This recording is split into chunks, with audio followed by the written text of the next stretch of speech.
Video ini adalah sambungan dari part sebelumnya, di part 1 tentang touring CLS kunjungan hingga ke Pasur. Dan sekarang ini lokasinya di perempatan pintu masuk ke Pantai Brigi. Dan di sebelah kiri tadi ada pos pantauan mudik penjagaan polisi. Ini adalah jembatan Brigi 1.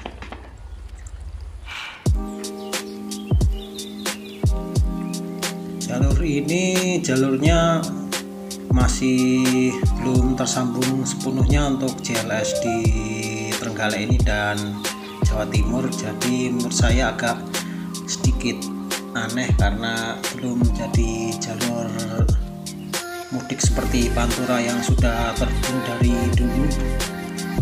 Tapi mungkin menurut saya karena di situ banyak calon wisatawan yang ke Pantai Brigi mungkin, dan CLS Tulungagung Trenggalek dari Pantai Gemah itu yang sudah tersambung, mungkin banyak potensi kendaraan yang lewat, jadi ada pos penjagaan yang tadi.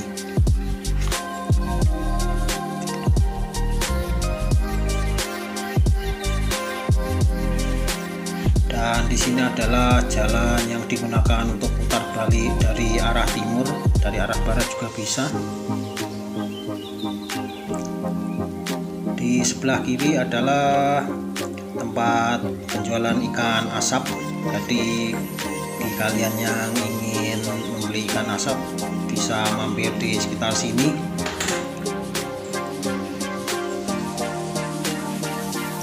Jadi tadi tempat berputar, jalan berputar tadi adalah digunakan untuk kendaraan yang dari arah timur, dari arah Pantai Gemah yang ingin masuk ke pantai sekitaran Pantai Pasir Putih dan Karanggongso, tidak bisa langsung masuk karena agak sulit, jadi harus berputar dulu ke sana tadi.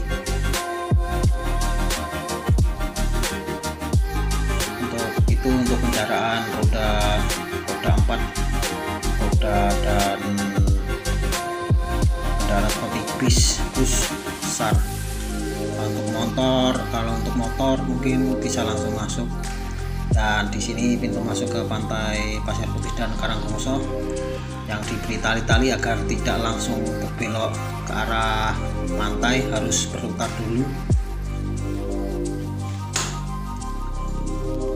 Di sini pula dipasang juga tali-tali pembatas, gunanya seperti tadi. Jadi kendaraan dari arah Brigi harus ke arah barat di sekitar tempat penjualan ikan tadi.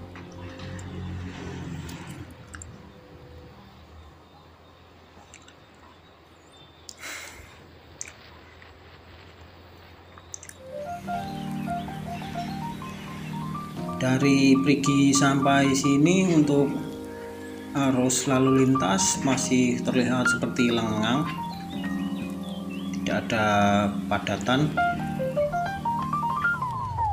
Apakah karena masih lebaran kedua yang berkunjung ke sanak saudara yang dekat-dekat di tetangga rumah gitu, atau besok hari ketiganya baru ramai lewat jalan sini.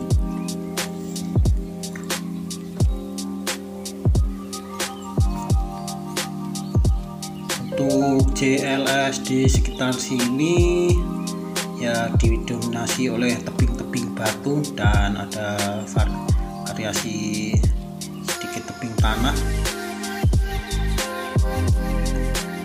batuan keras, jadi bisa dibilang masih bisa ada potensi longsor. Jadi seharusnya kalau bisa jangan berhenti di sekitar sini.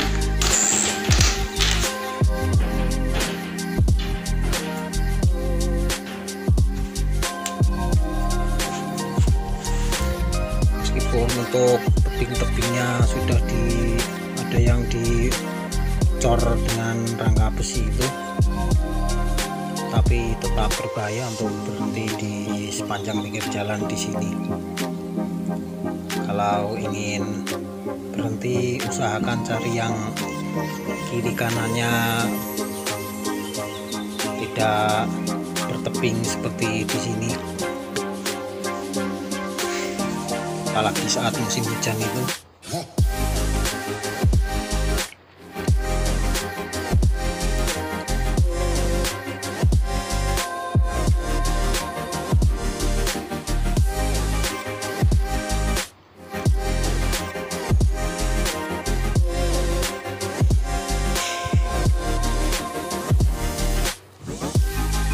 Untuk di sini di tebing sebelah kiri dikasih cor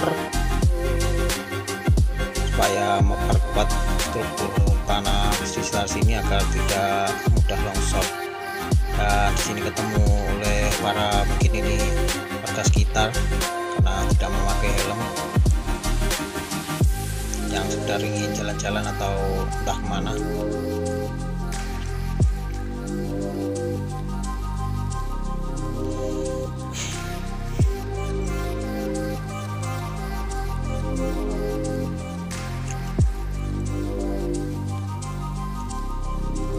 Untuk di depan adalah jalan lama, dari kiri kanannya adalah jalan lama dari penghubung dari Kemah hingga ke Perigi. Saya dulu pernah membuat video tentang jalan ini, dan di sebelah kiri atas ini untuk bisa melihat pemandangan dari sepertinya dari kedua sisi di Teluk Perigi dan Teluk Popoh.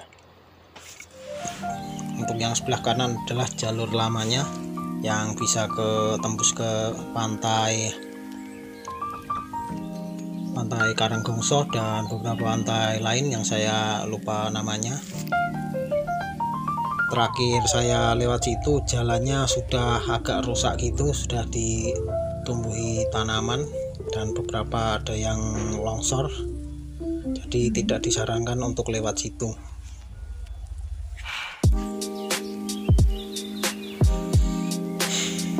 Untuk jalan, kondisi jalan di sini seperti terlihat seperti banyak bekas tambalan yang masih berwarna, aspalnya masih berwarna hitam ini. Untuk sepertinya kontur tanah di sini agak lunak atau gimana hingga jalannya udah rusak.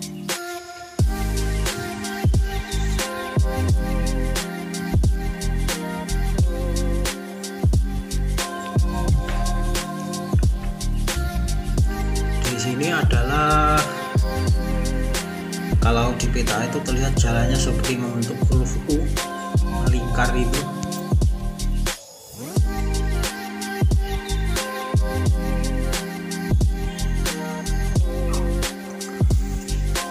Sudah lama saya tidak membuat video untuk CLS di sini. Saya lupa apakah ketika jalannya sudah diresmikan saya membuat videonya, tapi dahulu saya sering membuat video saat masa pembangunan dari jalan ini.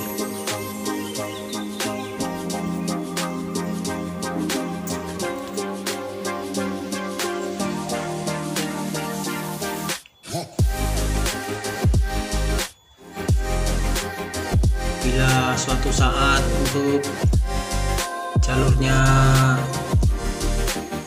dua jalur CLS yang sedang dibangun antara Tambakrejo hingga Pasur, lalu sini hingga Brumbun sudah selesai, maka bisa dibilang untuk CLS Serang sampai Perigi bisa terhubung sepenuhnya, dan kira-kira itu mungkin pertengahan tahun atau akhir tahun sudah bisa dilewati. Dan saat sudah tersambung sepenuhnya, jika ada waktu saya akan membuat video full touring di antara dari pantai Serang hingga pantai Perigi. Dan jika saya perkirakan itu jaraknya bisa sekitaran kira-kira 100 kilo, bisa ditempuh antara 3 atau 4 jam.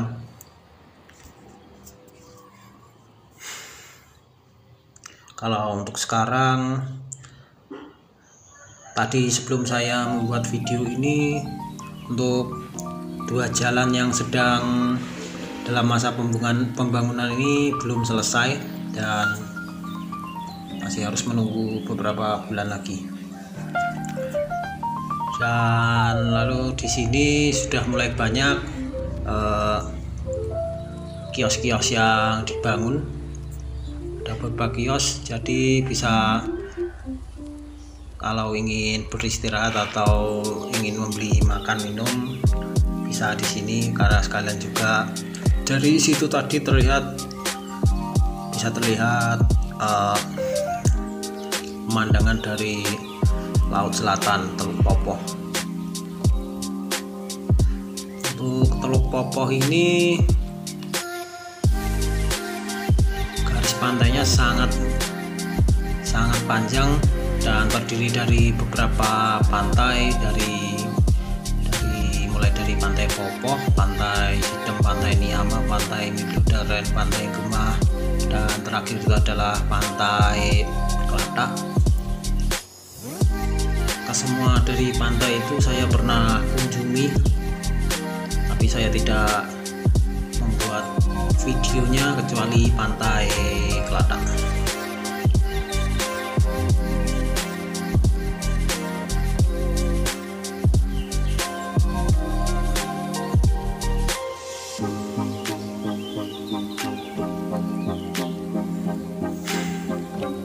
Dan di depan nanti adalah kawasan yang sangat ramai pengunjung karena keindahan view-nya sangat strategis sekali. Banyak sekali warung-warung yang berdiri di situ sejak selesai pembangunan.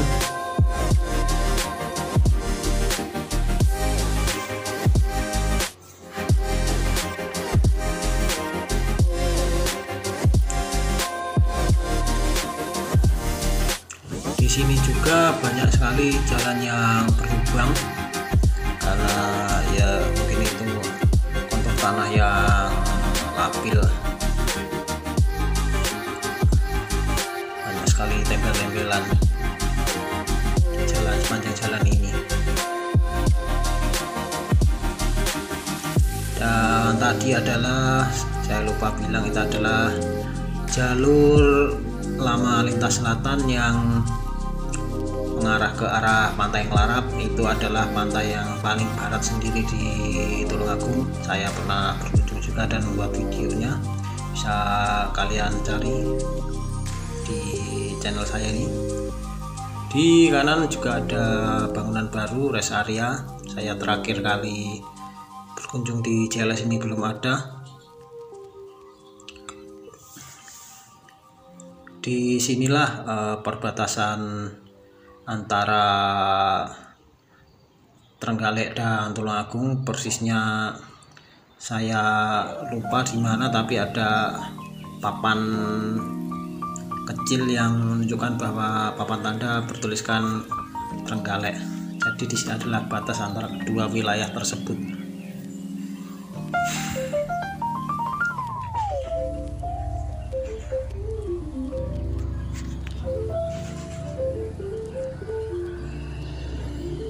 Di sini juga sudah banyak tempelan. Jalan ini adalah jalan yang selesai sekitaran tahun berapa itu ya? Kalau tidak salah 2021 atau 2022 atau 2023, saya agak lupa ya.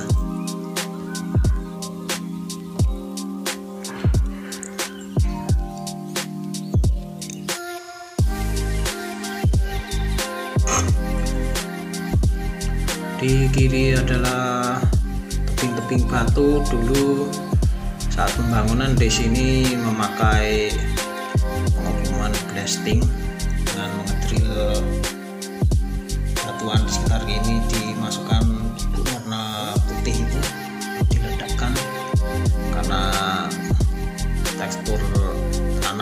atas bebatuan, jadi kalau menggunakan alat berat akan sangat memakan waktu lama.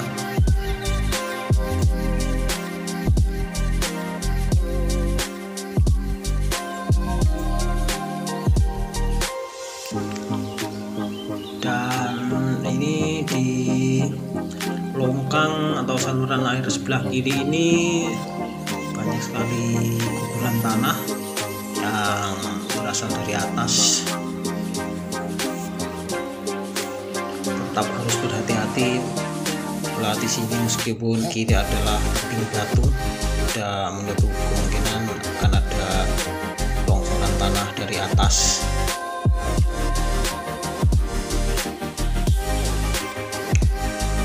Dan mulai dari sini untuk kondisi lalu lintas mulai agak ramai, karena mungkin menuju ke salah satu rest area yang berada di pantai Keladak tadi.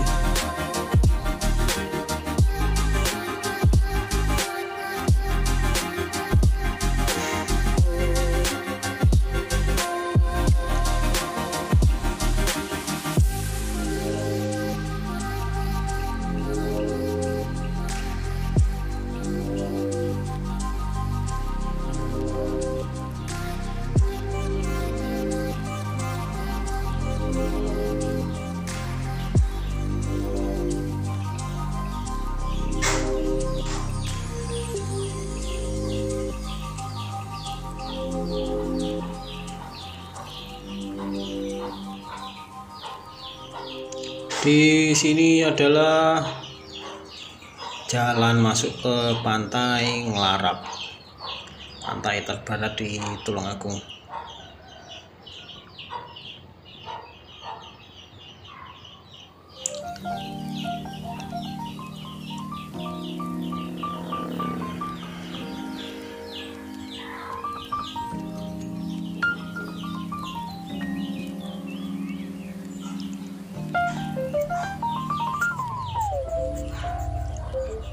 Untuk trase lama dari JLS ini dulu berada di atas bukit ini. Dulu saya pernah menjelajahi jalurnya dan ada videonya. Jalannya dulu adalah jalan tanah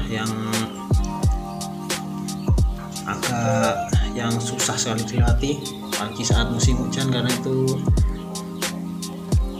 digunakan untuk jalan akses para petani atau pencari rumput atau sebagainya.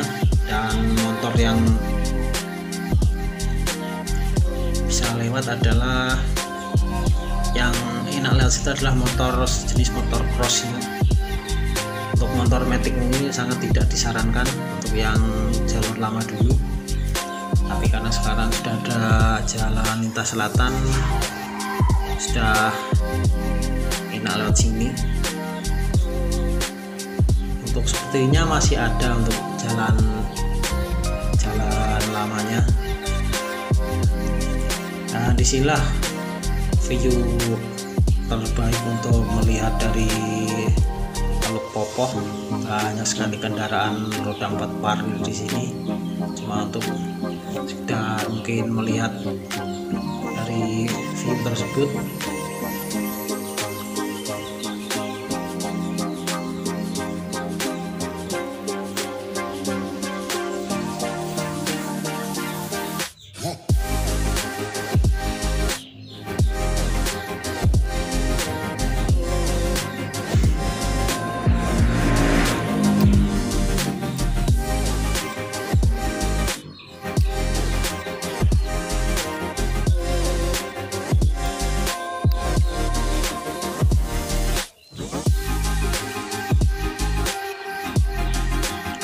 Di sepanjang JLS Gemah hingga Brigi ini ada beberapa spot air terjun yang bisa kalian lihat saat melintas di sini. Dan di sekitarnya ada satu air terjun, bisa dikatakan air terjun buatan, karena dulu ini lokasinya sangat tinggi dan Jalan di sini dulu dikeruk, bisa dilihat dari sepanjang kiri kanan. Lalu dibuatlah itu air terjun buatan agar air tidak merembes ke jalan.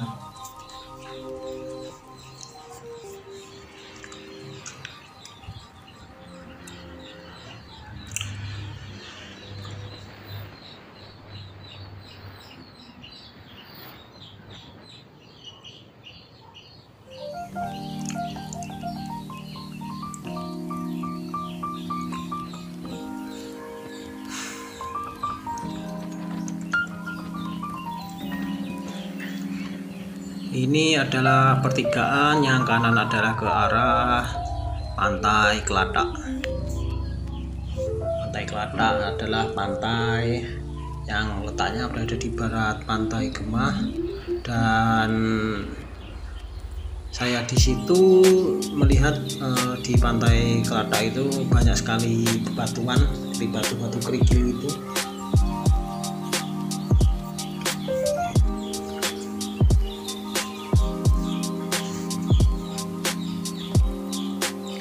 Sepanjang jalan di sini terdapat batu-batu yang dulu awalnya saya kira itu digunakan untuk membangun saluran air yang berada di pinggir jalan, tetapi saya diberitahu oleh salah satu penonton yang berkomentar di video saya bahwasanya itu katanya untuk dijual. Jadi saya berterima kasih kepada penonton tersebut karena sudah memberitahu saya informasi yang sangat bermanfaat. Semoga penonton tersebut juga menonton video saya kali ini. Ya, di sini adalah kawasan masuk dari Pantai Gemah. Jadi di Pantai Gemah ini seingat saya ada 2 pintu masuk. Pantai Gemah ini bisa dibilang menurut saya termasuk destinasi favorit di jalan lintas selatan di sekitar sini. Entah kenapa, apa karena mungkin jalannya atau pantainya yang berada tepat di pinggir jalan lintas selatan, jadi sehingga untuk aksesnya enak sekali, bisa langsung masuk ke area pantai tersebut, langsung parkir.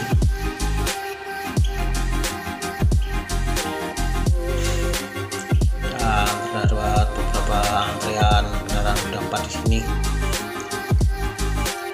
Lalu juga ada di sampingnya Pantai Gemah tadi ada salah satu bisa dikatakan pantai baru yang bernama Pantai Midodaren. Pantai Midodaren ini bisa masuk melalui area Pantai Gemah, jadi parkirnya di Pantai Gemah, tetapi nanti harus bayar lagi tiket masuk. Bisa kalau yang bawa roda 4 mungkin berjalan kaki, tapi kalau motor sepertinya bisa masuk juga ke area itu, bisa bawa motornya. Lalu ada pintu masuk yang ada di sebelah sana, di depan agak jauh, masih jauh dari sini.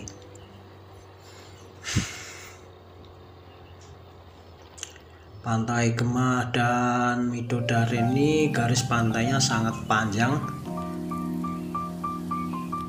dan di pantai-pantai tersebut terdapat pepohonan, jadi jika orang-orang berkunjung ke pantai ini tidak merasa kepanasan, bisa berteduh di bawah pohon saat siang hari. Dan di pantainya sendiri sudah banyak sekali fasilitas.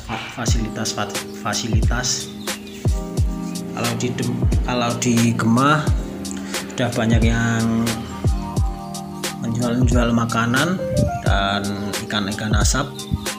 Kalau saya pernah berkunjung ke Midodaren itu, di area Midodaren sana ada satu buah minimarket, entah minimarket yang merek mana saya lupa itu, berada di kawasan area parkir.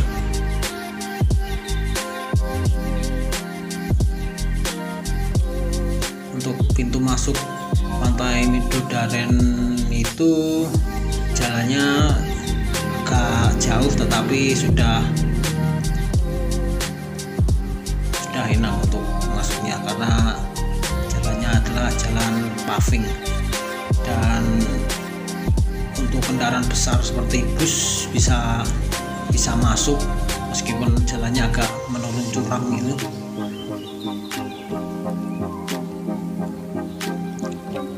Dan nanti itu dia terlihat dari pemandangan dari laut selatan. Dari sini sedikit pemandangan.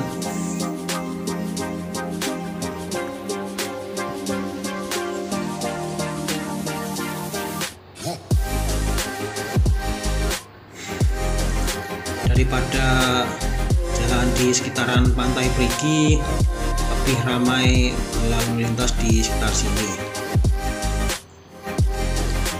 Sepertinya karena beberapa faktor seperti Pantai Gemah dan rest area di baratnya Pantai Klata tadi.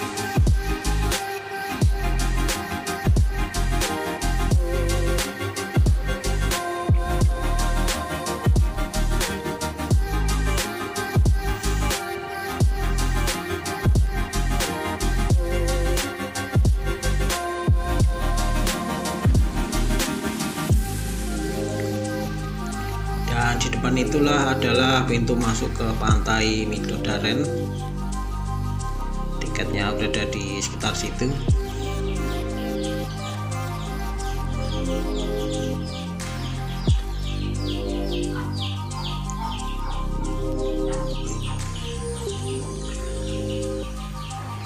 Sepertinya agak sulit untuk menyalip kendaraan-kendaraan roda 4 di depan itu.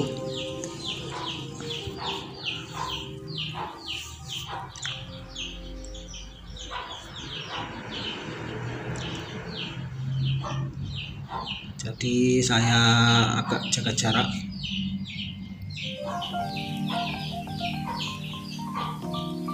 Tapi jika sesekali ada kesempatan untuk menyalip, maka saya akan menyalip rombongan dari konvoi roda 4 ini.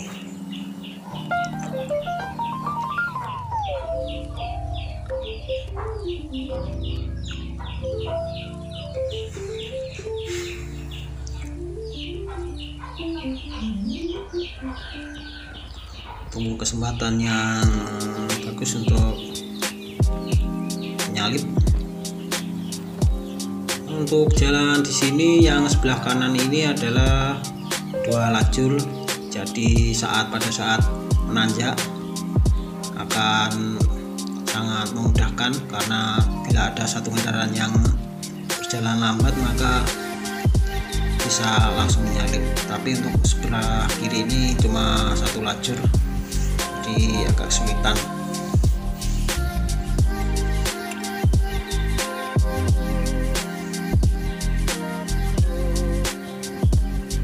Kita salip dari lajur sebelah tidak jadi disalip. Saya akan berbelok di depan. Saya cari jalan terapasan. Ini adalah jalur ke Pantai Niyama dan ke terowongan Niyama itu. Jadi saya tidak lewat full jalur lintas selatan sampai ke pertigaan karena terlalu jauh. Ini adalah jalan, bisa dibilang jalan tercepatnya, yang nanti tembusannya adalah jembatan Sungai Niyama. Cuma roda 4 dan roda 2 yang bisa melewati portal tadi. Di sini adalah Sungai Niyama yang terdapat terowongan Niyama. Nanti saya akan berbelok untuk menunjukkan dari Sungai Niyama tersebut.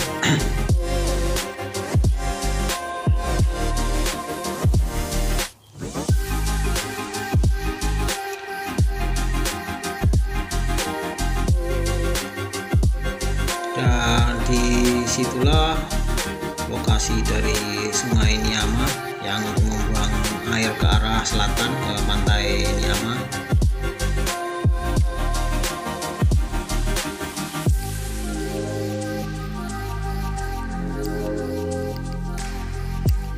Dari sini untuk terowongan Niama tidak terlihat, tapi saya sudah ada videonya. Jika ingin melihat tentang terowongan tersebut bisa cari di channel saya. Jadi cukup sekian untuk video di part 2 ini, dan kita sambung di part ketiga di video selanjutnya.